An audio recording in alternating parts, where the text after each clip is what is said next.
College football could be undergoing some changes behind the scenes. The major headlines coming our way are a mid-December signing day as an early option to go along with the familiar first Wednesday in February normal signing day. And high school juniors could be allowed to take official visits in April, May, and June. They previously could not take those visits until the fall. Well, for more on this, let's check in with Jim Phillips now. He's not just the Northwestern athletic director, but he's also the Division I Council chair. So, Jim, very simply, what is the benefit of doing a December 6-week early signing day? Mike, it's a good question, and I guess let me just back up a little bit. 10 months ago, the board of directors asked the council to come up with a comprehensive football recruiting package for them. They didn't want one-offs. They didn't want just one piece of legislation. They wanted legislation that really interlocked with one another.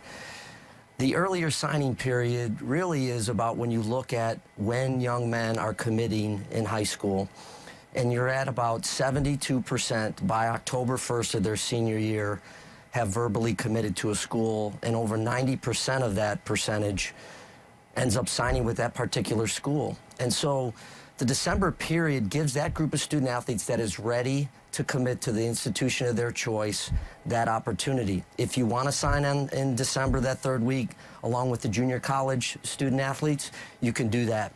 If you want to wait a little longer because you're really still stuck with 2 or 3 schools that you're trying to decipher which one's the best for you, you have that opportunity.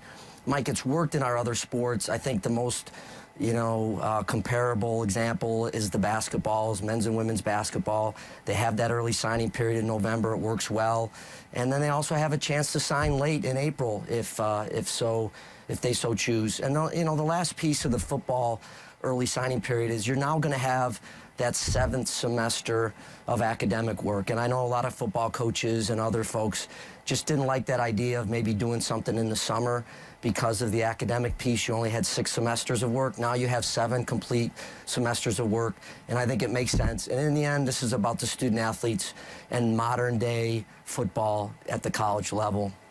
So that's interesting. You mentioned the basketball one, and I know with that one, I mean, it's a good 5-6 months apart from one another, whereas this one is only 6 weeks apart. And while I understand the coaches not having enough academic information perhaps at the time, it strikes me that if there was one at the end of summer, that's such an amount of time that's different, so a player can still go through his entire senior year and not have to worry about it. Whereas the 6 weeks, in that time frame, a coach could be fired, an assistant coach could leave, a new coach could be hired. There could be so many changes that it just strikes me for the players. I'm concerned, I'm confused, I should say. What do they get out of that? Well, I think it does allow you that 6 to 7 week period to commit.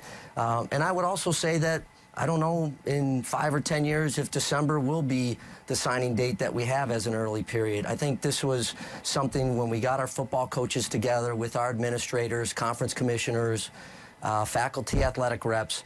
I think this was the consensus. When you're trying to manage 131 schools, 5 FBS or 10 FBS conferences, the Power 5, the other group of 5, you're trying to build something collaboratively. And I think in the end of the day, this is where we came to, and I'm really proud of the work that we've done, and I think it's going to absolutely serve our high school student athletes well. Let's turn our attention to the other big thing, the junior visit window. What were the reasons that was wanted? Well, you can't have an early signing period if you don't have and allow access on your campus to prospective student athletes. And again, I think this is really driven for the betterment of our high school prospects. When you look at their schedule, and prior to this new legislation that's being proposed and will hopefully be cemented in April at the council meeting, student athletes in the sport of football have a busy summer, and then they go right into and transition right into their senior season. Those aren't really applicable times for them to visit campus. Their junior year, at the end of their junior year, really gives them a few months before they get into the summer to do that. I think any parent that has a high school age student, whether they're a student or student athlete, they're starting to visit campuses their junior year of their son's or daughter's academic cycle. And so this really, to me, again, is very good for our prospective student athletes and their families. We can pay for it.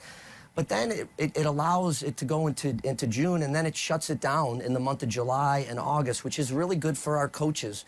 Our coaches keep talking to us about having the month of July to recuperate, to be on campus, to be with the student athletes that are going to summer school and some of those freshmen that have just come on campus, as well as in August when they're really locked into their current teams. And to have recruiting be a little bit earlier, to have those official visits to be paid for, really will work very well when you look at that early signing period. One more on this, Jim. These ideas have been around for a little while now. Why do you think the push was that they're happening now? Well, I give credit to all those involved. First of all, there was a directive from the board of directors. Eric Kaler is the current chair of that. The president of Minnesota is a terrific leader. They told the council, which I've been very honored to lead these last couple years, we want a comprehensive, holistic approach to football recruiting. And so when you have a mandate such as that, you go to work. We've had a great football oversight committee that's been led by Commissioner Bowles via the Big 12. Sean Eichhorst from Nebraska, a great colleague, tremendous athletic director, and Dan Mullen, the head football coach at Mississippi State. They chaired this football ad hoc recruiting committee. That information went to that group, and it was populated by commissioners and ADs and football coaches and student athletes. They brought that forward to the Football Oversight Committee, who ratified it, tweaked it a little bit, and then brought it to the council. So that's the new legislative structure we have at the NCAA, this new council. And they wanted to create it 2 years ago for it to be nimble, for it to adapt to current issues in college athletics, and that's exactly what's occurred. So I'm extremely proud of what we've been able to do because we are the guardians of something that we love in college athletics, and so it's our responsibility, and this is something that ended up in a really good place. And the final step for that is the vote that comes up in April. Now, Jim, you know what also is in April? The Final Four. Now, I'm not projecting your men's basketball team goes all the way to the Final Four, but let's just step back for a second. 16 wins and in third place in the Big Ten, and we're still in the month of January. I know there's a ton of games to go, but what is the vibe like on campus right now about this hoops team? It's been fun, Mike. You've captured it well. BTN's captured it well. It's been a great national story. But the reality is any book, any great story doesn't end after 60% of a book or a novel. So we still have a lot of chapters to write. We're still 11 games left in the conference season, the Big Ten tournament.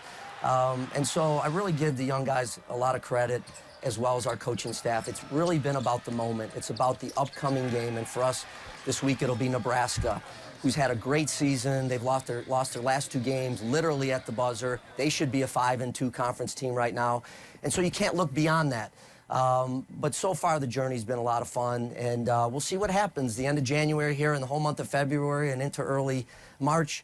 But I think what you see happening is why we all love college sports. It shines a bright light on a wonderful university like Northwestern, on a wonderful program like we have under the direction of Chris Collins and the wonderful student athletes we have. So stay tuned. We'll see what happens.